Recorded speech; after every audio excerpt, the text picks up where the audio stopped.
Right now, as you're watching this, there are people in boardrooms making decisions that could erase Caitlin Clark's entire 2026 season before it even begins. I need you to understand the weight of what I'm about to tell you, because this isn't rumor. This isn't speculation. This is coming directly from industry insiders who are finally breaking their silence. WNBA insiders are leaking that a strike is coming, y'all. A full-blown work stoppage that would be unprecedented in the nearly 3 decades this league has existed.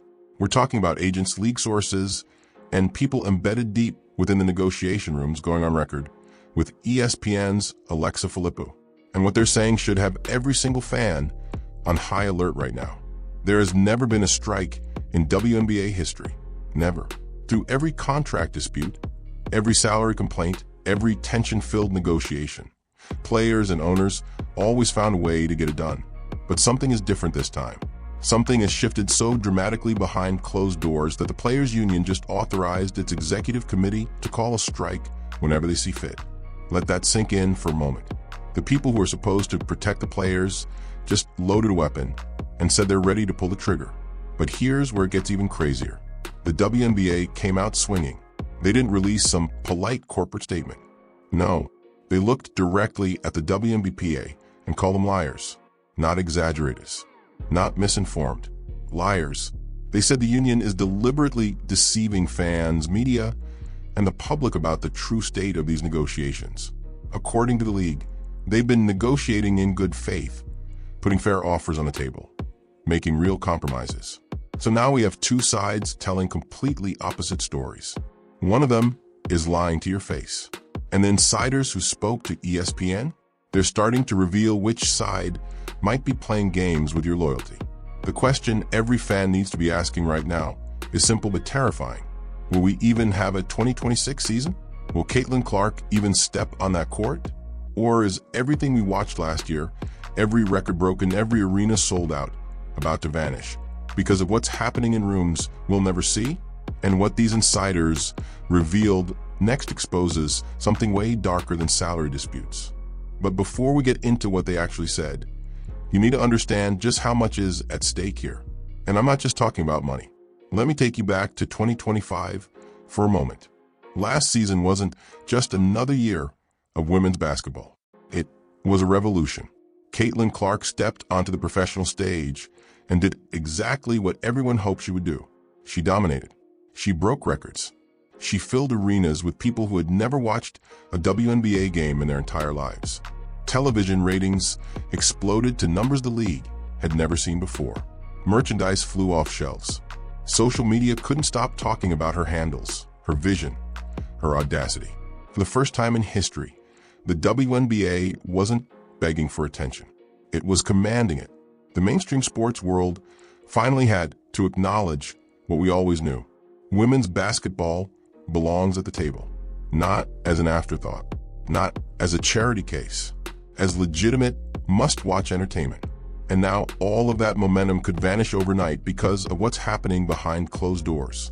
Think about what you personally invested in this league. You waited through the entire off-season, counting down the days until tip-off. You bought tickets months in advance. You planned your weekends around games. You argued with casuals who still doubted whether women's basketball deserved respect. You showed up when it mattered and proved the doubters wrong with your viewership, your dollars, and your passion. Now imagine being told none of that matters because executives and union representatives can't agree on revenue sharing. The battlefield here is something called the Collective Bargaining Agreement, the CBA. It's essentially the contract that governs everything between players and the league.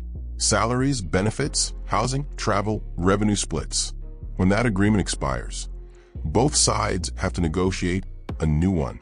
And right now those negotiations are ugly. The players want more money. They want a bigger piece of the pie they helped bake. And honestly, that's a fair conversation to have. But here's the problem. The WNBPA authorized its executive committee to call a strike whenever they feel like it. They didn't just express frustration. They armed themselves with the nuclear option. Meanwhile, the WNBA fired back, publicly accusing the union of lying about the state of negotiations. According to league sources, fair offers have been made. Progress has happened. But you wouldn't know that listening to union leadership. The season isn't scheduled to tip off until May. That feels far away. But here's what most people don't realize. Players could strike before the season even begins. That means losing benefits, losing team housing, losing paychecks for months while billionaires and millionaires argue over percentages. And caught in the middle of all this chaos, regular fans who just want to watch basketball. Young girls who dream of being the next Caitlin Clark. Communities that rallied around their teams and finally felt seen. Everything the WNBA built last season is now sitting on a cliff's edge. One wrong move and it all comes crashing down.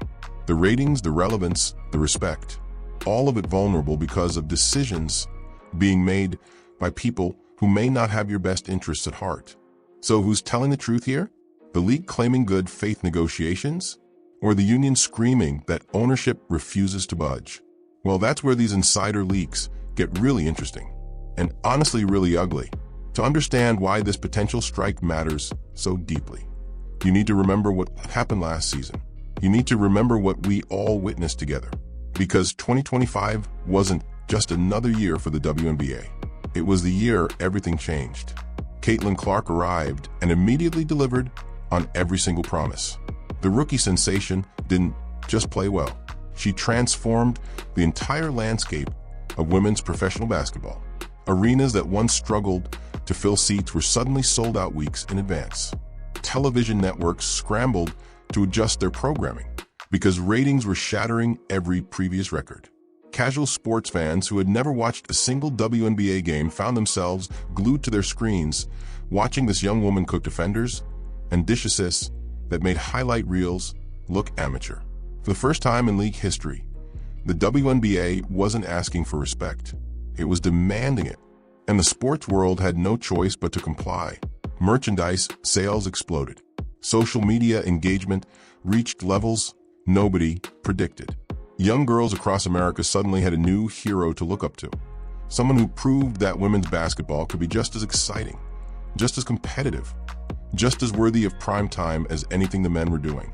This was the moment the league had been building toward for nearly 3 decades. All those years of fighting for visibility, battling against dismissive critics, proving that the product on the court deserved attention. Finally, it was all paying off. And now imagine watching all of that disappear. That's what we're facing right now. Everything the WNBA accomplished last season, every broken record, every sold-out arena, every converted skeptic, all of it sits on the edge of a cliff while executives and union representatives argue behind closed doors. Think about what you personally sacrificed for this league. You sat through the entire off-season waiting impatiently for games to return. You bought tickets and planned your weekends around tip-off times. You defended women's basketball against trolls and doubters who still insisted nobody cared about the WNBA. You showed up with your viewership, your dollars, your social media engagement. You proved the haters wrong. And now someone might tell you none of that matters because rich people cannot agree on how to split money. The CBA, the collective bargaining agreement, is a contract governing everything between players and ownership. Salaries, benefits, housing, travel accommodations, revenue sharing. When it expires, both sides must negotiate a new deal. Those negotiations are currently happening, and according to multiple sources, they are not going well. The WNBPA authorized its executive committee to call a strike whenever deemed necessary. That's not just tough talk. That's a loaded weapon pointed directly at the 2026 season. The union claims negotiations have stalled. They claim ownership isn't offering fair deals. They've taken their grievances public, posting on social media, running to cameras, trying to sway fan opinion. But here's where it gets complicated. The WNBA fired back hard. League officials released statements accusing the union of lying. They said fair offers have been made. They said real progress has occurred. They said the WNBPA is deliberately misleading fans and media to gain leverage. Someone is lying to you right now. Either ownership is lowballing players and pretending otherwise, or union leadership is manufacturing outrage while reasonable deals sit on the table. The season doesn't tip off until May, which sounds far away. But strikes don't wait for tip-off. Players could walk out before spring arrives. That means no paychecks, No team housing, no benefits, no basketball. Caught in the middle of this war are regular fans who just want hoops. Young athletes who dream of following Caitlin Clark's footsteps. Communities that finally felt seen when their team started mattering to mainstream America. Everything built last season now hangs by a thread. One wrong move from either side, and it all crashes down. The ratings vanish. The momentum dies. The respect evaporates. So the real question becomes this: who is actually telling the truth here? Is the league negotiating fairly while the union manipulates public perception? Or is ownership stonewalling while pretending cooperation? That's exactly where these insider leaks become fascinating and honestly deeply troubling. Now let's talk about what the union has been doing, because their strategy tells a very interesting story. A story that not everyone wants you to examine too closely. From the moment CBA negotiations began heating up, the WNBPA adopted a very specific playbook. They ran straight to the cameras. They flooded social media with carefully crafted messages. They painted themselves as victims fighting against greedy ownership. Every Instagram post, every press statement, every leaked comment to reporters served one purpose: control the narrative, win the court of public opinion before any real decisions get made. And look, I understand why unions use public pressure. Workers deserve advocates. Players absolutely deserve fair compensation for the value they bring. Nobody is disputing that. But here's where things start getting suspicious. One industry insider posed a question that cuts through all the noise. If negotiations are truly as bad as the union claims, if ownership really refuses to budge on anything meaningful, why haven't they already walked out? Why authorize a strike and then sit around waiting? If everything is so negative with zero progress being made, what exactly are you waiting for? That question deserves an answer. And so far, the WNBPA hasn't provided one. When pressed on specifics, union representatives get remarkably vague. Terry Jackson, the executive director, speaks in generalities about fairness and respect. Omaya Neka-Agwamike, the union president, deflects direct questions with phrases like it's kind of early to even say that. When ESPN asked what factors would trigger an actual strike vote, Agwamike couldn't give a straight answer. She suggested maybe ask again closer to January. Meanwhile, the WNBA came out swinging with a statement that should make everyone pause. The league didn't offer polite disagreement. They accused the union of lying. Directly, publicly. They said the WNBPA is deliberately deceiving fans about the true state of negotiations. According to league officials, fair offers have been extended. Real compromises have been proposed. The union is choosing to ignore that reality because outrage generates better headlines. Now here's where this story takes a darker turn. One that explains why some players might not care whether the season happens at all. Look at who sits on the WNBPA executive committee. Look at who makes decisions for the entire player body. Many of these women have financial interests that extend far beyond WNBA paychecks. We're talking about equity stakes in Unrivaled, the new off-season league created by players themselves. We're talking about co-founder positions and investor roles. We're talking about millions flowing in from Project B and other ventures. These aren't struggling athletes desperate for fair wages. These are businesswomen with diversified portfolios who have backup plans most players could never dream of. So ask yourself something uncomfortable. When Nafisa Collier or Brianna Stewart or other unrivaled equity partners vote on strike authorization, are they truly representing the interests of every single WNBA player? Or are they protecting their own positions, knowing they have golden parachutes, waiting regardless of what happens to the season? The players fighting hardest for a strike have the least to lose if it actually happens. Meanwhile, the average WNBA player earns a fraction of what superstars command. The mid-tier talent keeping rosters competitive doesn't have unrivaled money. The young players trying to establish themselves don't have Nike deals or equity partnerships. These women need the season to happen. They need those paychecks, that housing, those benefits. A strike doesn't hurt the stars with millions in outside income.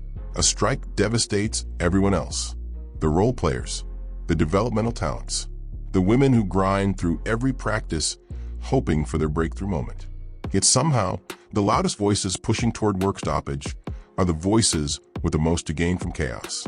The union claims to represent all players equally, but their actions suggest something very different. They run to cameras while their own members face uncertainty. They post on Instagram while lower-paid players wonder how they'll afford rent if the season disappears. This isn't just aggressive negotiation anymore. This is starting to look like something else entirely. And not everyone in the league is playing along with this strategy. In fact, one player already spoke out publicly with a message that cut through all the drama. A message about compromise and actually getting things done. You already know exactly who I'm talking about. While union leadership plays chess with the season, while executives posture and threaten, one voice emerged that actually made sense. One player refused to get swept up in the drama machine. She spoke with a kind of clarity that reminds you why she became the face of this league in the first place. Caitlin Clark didn't run to Instagram with cryptic messages. She didn't fire off tweets designed to generate controversy. When asked about the CBA negotiations, she said something remarkably simple, something that apparently needed to be said because nobody else was saying it. There has to be compromise on the player side too. 7 words. That's all it took to separate herself from a chaos. 7 words that acknowledged what everyone watching already understood. Negotiations require both sides to give something. You cannot demand everything while offering nothing and expect progress. Think about the courage that statement required. Caitlin Clark is a young player still establishing herself in this league. She could have stayed silent and avoided any potential backlash from union leadership. She could have parroted the party line and kept her head down. Instead, she chose honesty. She chose to speak for the fans who just want basketball. She chose to represent the players who desperately need this season to happen. That's leadership, not the kind that comes from titles or positions, the kind that comes from character. But Caitlin isn't just speaking for herself. She represents something much bigger. She represents the silent majority being drowned out by the loudest voices in the room. Think about the fans for a moment. Real fans. The ones who made 2025 historic. They showed up to arenas in record numbers. They watched games on television until ratings charts had to be redesigned. They bought jerseys and merchandise and proved with their wallets that women's basketball deserved investment. These fans didn't do all that to watch executives argue about revenue percentages. They did it because they loved the game. Now those same fans face the possibility of an empty summer. No Caitlin Clark handles. No buzzer beaters. No rivalry games that bring communities together. All because people in boardrooms cannot find common ground. And then there are the players nobody talks about. The ones without magazine covers or shoe deals. The mid-tier talents who make WNBA rosters competitive but don't command superstar salaries. The young women fresh out of college trying to prove they belong at this level. These players need the 2026 season more than anyone. Their financial situations don't include equity stakes in alternative leagues. Their bank accounts don't have millions from endorsement deals. When the WNBPA threatens a strike, these players face the loss of everything. Paychecks gone, team housing gone, health benefits gone. Their entire professional futures suddenly uncertain because wealthy players with backup plans decided to play hardball. Nobody on the executive committee seems to be speaking for them. Nobody running to cameras acknowledges their reality. The union claims to represent all players equally. But equality isn't really the priority when some players have safety nets and others have nothing. Caitlin Clark understands this. Maybe because she's still close enough to her college days to remember what struggling looks like. Maybe because she genuinely cares about the health of this league beyond her own contract. Whatever the reason, she stood up when others stayed silent. She called for compromise when others demanded capitulation. The fans and the forgotten players finally had someone willing to say what needed to be said. Someone focused on solutions rather than conflict. Someone who understands that destroying the season helps nobody except those who already have alternatives waiting. This is why Caitlin Clark matters beyond her incredible talent. Her skill put the WNBA on the map. Her character might be what saves it. She represents everything the union leadership seems to have forgotten. the joy of competition, the importance of showing up, the responsibility that comes with being role models for millions of young girls watching at home. Those girls don't care about revenue-sharing percentages. They care about watching their heroes play. They dream about one day joining this league themselves. What message does it send when the players they idolize choose conflict over basketball? Caitlin Clark chose differently. She chose the game. She chose the fans. She chose the future. But speaking the truth doesn't guarantee anyone will listen. And as negotiations continued behind closed doors, the insiders started revealing things that should worry every single person who cares about this league. The insiders started talking, and what they revealed paints a picture far more complicated than either side wants you to believe. ESPN's Alexa Filippo gathered perspectives from agents, league sources, and industry veterans willing to speak candidly about the state of negotiations. Their responses ranged from cautiously optimistic to deeply cynical. But one theme emerged consistently. Nobody fully trusts the public narrative being pushed by either camp. One agent offered a perspective that might surprise you. Walking away and saying no is a really good part of negotiation strategy. In other words, threatening a strike isn't necessarily unreasonable. Sometimes you have to show you're willing to blow everything up before the other side takes you seriously. That's hardball negotiation, and it happens in every major sports league. But here's where consensus starts breaking down. Not everyone believes the strike threat will actually move ownership closer to meeting player demands. Some insiders think the union overplayed their hand by going public so aggressively. Others believe the WNBA called their bluff by publicly accusing them of lying. One particularly interesting prediction came from an agent who seems confident this drama has an expiration date. According to this source, NBA Commissioner Adam Silver will eventually step in and broker a deal. He'll tell both sides what they're getting, what they're not getting, and force an agreement by early January. The NBA is too much invested in the WNBA success to let labor disputes destroy the momentum built over the past season. That prediction suggests something important. Despite all the public warfare, behind the scenes there might be adults ready to restore order when necessary. But not everyone shares that optimism. Another insider offered a more measured assessment. They believe a work stoppage by technicality is possible.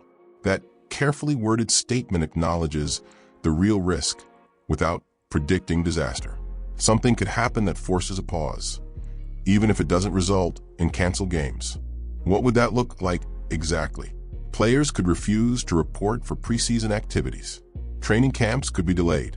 Media days could be boycotted. Even without missing actual games, the chaos would damage sponsor relationships, broadcasting schedules, and fan confidence. The league source added something reassuring though. I'm not worried at this point about us missing any games. That suggests people inside the WNBA believe cooler heads will eventually prevail. Negotiations are ugly right now, but the shared understanding exists that both sides need games to happen.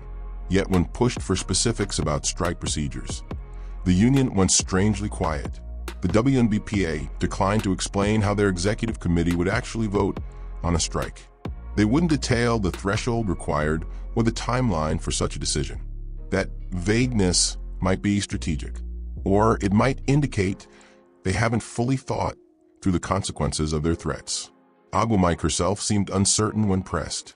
When asked what factors would trigger a strike beyond revenue-sharing disputes, she admitted she wasn't entirely sure. That's a remarkable statement from the union president. You've authorized a nuclear option, but can't articulate exactly when you'd use it. The December 23rd update on negotiations didn't clarify much. Uncertainty still reigns according to ESPN. Neither side has blinked.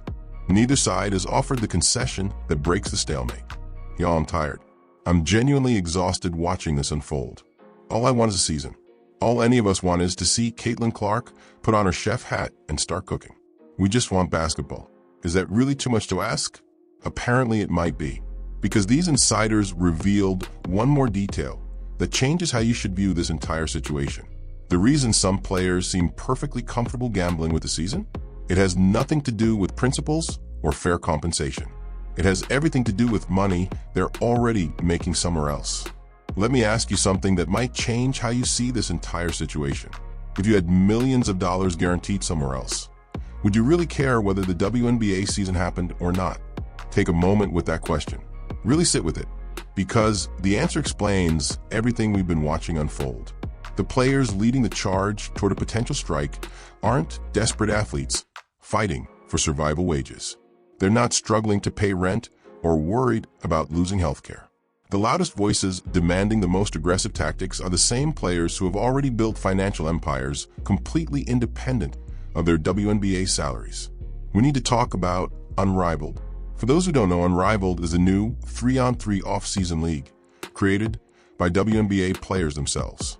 Not by the league, not by outside investors, by the players. Specifically, by superstar players who saw an opportunity to control their own destiny and capitalize on their growing popularity. Nafisa Collier and Brianna Stewart co-founded Unrivaled. They're not just participants. They're equity partners. They own pieces of this venture. When Unrivaled succeeds, they don't just get paid to play. They profit as owners. Now look at who sits on the WNBPA executive committee making decisions about whether to strike against the WNBA. Look at who voted to authorize the nuclear option that could cancel an entire season. Many of these same players have significant financial stakes in Unrivaled or similar ventures like Project B. Do you see the problem yet? These women are negotiating against WNBA ownership while simultaneously owning a competing product. They're threatening to shut down the league while having an alternative platform waiting to absorb attention in its absence. They're playing both sides of the table while pretending to represent players who don't have the same luxury. Let's do some uncomfortable math together. The average WNBA player salary falls far below what superstars command. Role players, developmental talents, and young athletes still proving themselves earn modest wages by professional sports standards. These women depend entirely on their WNBA contracts for income. They don't have equity deals. They don't have co-founder positions. They don't have millions flowing in from outside ventures. When the union authorizes a strike, these average players face losing everything. No paychecks, no team-provided housing, no health benefits, no security whatsoever. But the superstars pushing hardest for aggressive tactics, they're fine. They have unrivaled checks coming. They have Project B investments generating returns. They have endorsement deals that pay regardless of whether WNBA games happen. The people with the least to lose are making decisions that would devastate the people with the most to lose. That's not representation. That's exploitation wearing a union label. Think about what Caitlin Clark said. There has to be compromise on the player side too. That statement hits differently now, doesn't it? Maybe she understood something the public hadn't fully grasped yet. Maybe she saw that the players pushing for confrontation weren't really fighting for the same thing she cares about. Caitlin wants to play basketball. She wants the league to thrive. She wants young girls watching at home to have a season worth following. Her priorities align with fans and lower-paid teammates. But can we say the same about players who built escape hatches for themselves before setting the building on fire? The WNBA accused the union of lying about negotiations. Maybe they weren't exaggerating. Maybe ownership recognized something we're only now piecing together. The people across the negotiating table don't actually need a deal. They have alternatives. They can afford to walk away from the WNBA entirely because they've already secured their bags elsewhere. That changes the entire calculation. How did you negotiate with someone who doesn't need what you're offering? How do you find compromise with people who profit from chaos? Social media has already started noticing. Fans are connecting dots and asking hard questions. Comment sections are filling with accusations of hypocrisy. The same players who preached about growing the game now threaten to stop it from happening altogether. The same voices demanding investment in women's basketball are willing to cancel a season that would showcase women's basketball to millions. The math doesn't add up unless you factor in self-interest. Then suddenly everything makes perfect sense. Mid-tier players trusted their union to represent their interests. Instead, they might lose housing and benefits while superstars vacation comfortably knowing unrivaled money keeps flowing. Young players trying to establish careers trusted that leadership had their backs. Instead, they're pawns in a negotiation game played by women who already won. This isn't solidarity. This is a two-tiered system where stars protect themselves and everyone else gets sacrificed. The conflict of interest isn't subtle. It isn't hidden. It's sitting right there in plain sight if you're willing to look. So now you see the full picture. The public statements, the private calculations, the escape hatches built before strikes were even threatened, the convenient alignment between personal financial interests and aggressive negotiation tactics. But here's what nobody seems to be asking yet. If this strike actually happens, what does it mean for everything the WNBA accomplished? What happens to Caitlin Clark's momentum? What happens to fans who showed up when it mattered? Let's walk through what happens if the strike actually occurs, because the consequences extend far beyond missed games and angry tweets. We're talking about potentially permanent damage to everything the WNBA spent 3 decades building. First, the immediate impact on players themselves. Union leadership can authorize strikes all they want, but the moment games stop happening, paychecks stop arriving. That's the reality no Instagram post will prepare lower-tier players for. Agua Mike acknowledged that players have been asking questions about what a work stoppage would actually entail. The union claims they've educated members about the realities involved. But here's what those realities look like in practice. No salary deposits.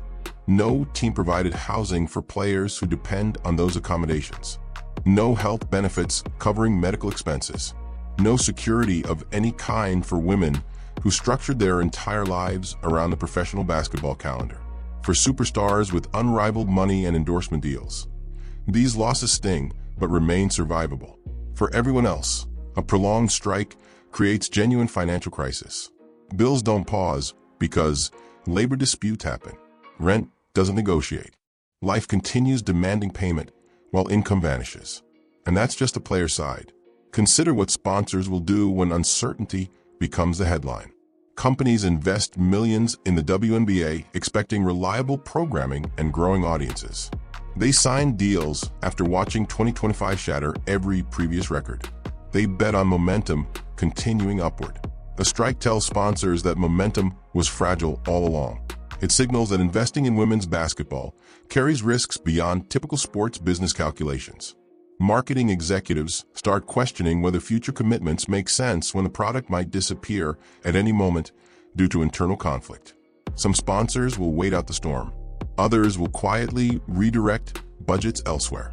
And the ones watching from the sidelines, the brands considering jumping in after seeing Caitlin Clark's impact, those potential partners walk away entirely. Why take risks on a league that can't guarantee stability?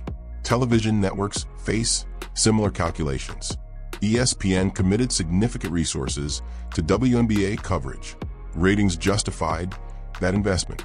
But programming departments need reliable content. They can't build schedules around maybes and what-ifs. If games get canceled, those time slots get filled with something else. Once audiences form new habits, winning them back becomes exponentially harder. The Caitlin Clark effect depends on Caitlin Clark actually playing. Her meteoric rise happened because people could watch her perform night after night. Remove that visibility and casual fans drift toward other entertainment options. The cultural moment passes. The conversation moves on. That might sound dramatic, but consider how quickly sports narratives shift. Remember when certain players dominated every headline only to fade from public consciousness within a single offseason? Momentum in sports media is brutally temporary. You either capitalize on attention or watch it evaporate. Everything the WNBA built last season becomes vulnerable the moment games stop happening. The ratings records become historical footnotes rather than launching pads. The sold-out arenas become memories fans reference while explaining why they stopped watching. The mainstream respect becomes conditional again. International consequences emerge too. WNBA players have long supplemented income by playing overseas during off-seasons. A strike could push even more talent toward permanent international commitments. Why fight for scraps in an unstable American league when European and Asian teams offer guaranteed money and actual games? The talent drain wouldn't happen overnight, but the pipeline would shift. Young players making career decisions would factor strike risk into their calculations.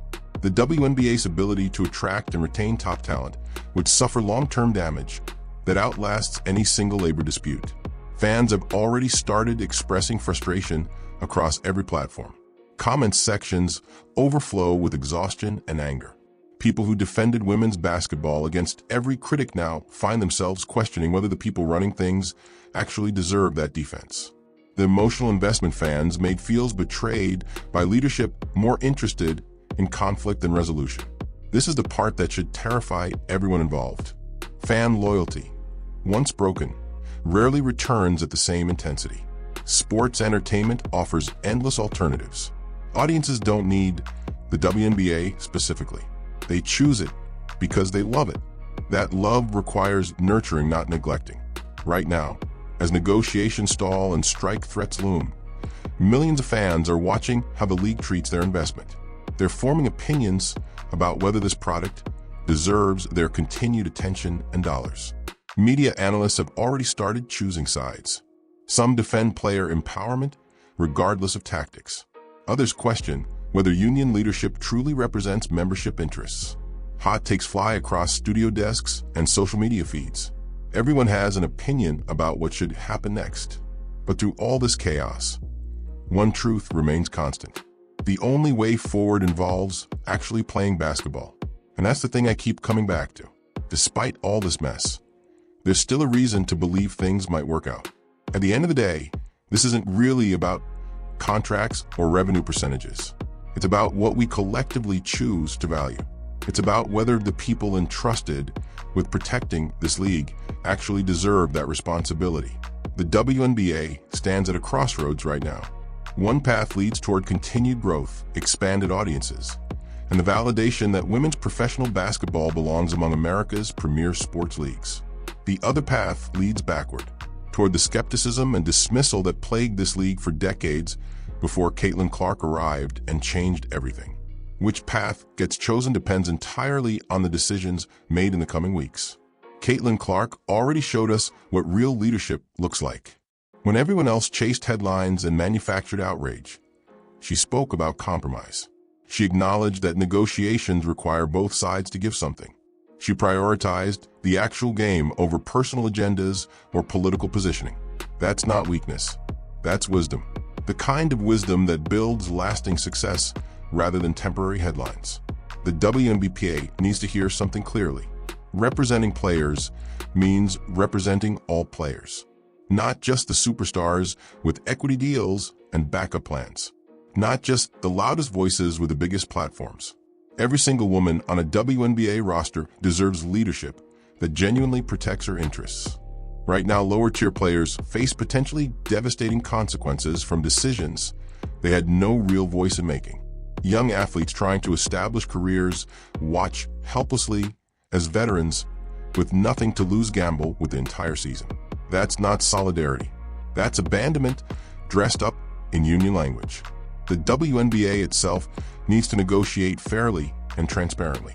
If ownership truly has offered reasonable deals, prove it. Stop fighting through press releases and actually demonstrate good faith. Players deserve compensation that reflects the value they've created. The league wouldn't have broken ratings records without the talent, making those games must-watch entertainment. Both sides need to remember why any of this matters in the first place. Somewhere right now, a young girl is watching highlights from last season. She's practicing Caitlin Clark's handles in her driveway. She's dreaming about one day hearing her name called on draft night. She's imagining herself making game-winning shots while crowds chant her name. That girl doesn't understand revenue-sharing disputes. She doesn't know what collective bargaining means. She just loves basketball. And the adults responsible for this league have an obligation to protect her dreams. Every sold-out arena last season contained thousands of young fans falling in love with this sport for the first time. Every ratings record represented families choosing to spend their precious time watching women compete at the highest level. Every jersey sold meant another person publicly declaring their support for women's basketball. Those fans showed up. They proved the doubters wrong. They demonstrated with their attention and dollars that the WNBA deserves respect and investment. Now those same fans watch executives and union leaders play chicken with the season they're desperately waiting for. They see conflict where there should be cooperation. They witness ego where there should be stewardship. The message being sent right now undermines everything the WNBA supposedly stands for. How do you preach about growing the game while threatening to stop playing it? How do you demand investment while demonstrating instability? How do you claim to represent progress while engaging in self-destructive conflict? Greatness requires sacrifice. It demands compromise. It needs leaders who prioritize collective success over individual positioning. The WNBA can be everything it's supposed to be. The platform exists. The talent exists. The audience exists. All the pieces are in place for women's professional basketball to claim its rightful position in American sports culture. But only if the people in charge stop playing games off the court. The league needs ownership willing to share success with the players who create it. The union needs leadership that actually represents all members rather than just the privileged few. Both sides need the humility to admit that neither has handled this situation well. Most importantly, everyone involved needs to remember that fans and future players are watching. The legacy being built right now extends far beyond any single contract or negotiation. This moment will define how history remembers the people making decisions. Will they be remembered as the generation that finally established the WNBA as a permanent fixture in American sports? Or will they be remembered as the people who squandered an unprecedented opportunity for growth because they couldn't find common ground? The choice belongs to them, but the consequences belong to all of us. So where do we go from here? That's exactly what I want to hear from you. So now I need to ask you directly. Do you believe a strike is actually coming? Drop your thoughts in the comments below, because I genuinely want to know where this community stands. We covered a lot today. Industry insiders leaking information that should concern every single fan. Union leadership with financial interests that don't align with the players they claim to represent. A league accusing its own players of lying to the public. And caught in the middle of all this chaos, the fans and lower-tier athletes who just want basketball to happen. All I want is a 2026 season. That's it. I want to watch Caitlin Clark put on her chef hat and start cooking. I want to see arenas packed with fans who finally feel seen by a sports league that values them. I want young girls across America to have heroes worth believing in. Is that really too much to ask? We're traveling this holiday season, grinding to bring you this content because you deserve to know what's happening behind closed doors. The mainstream media won't give you the full picture.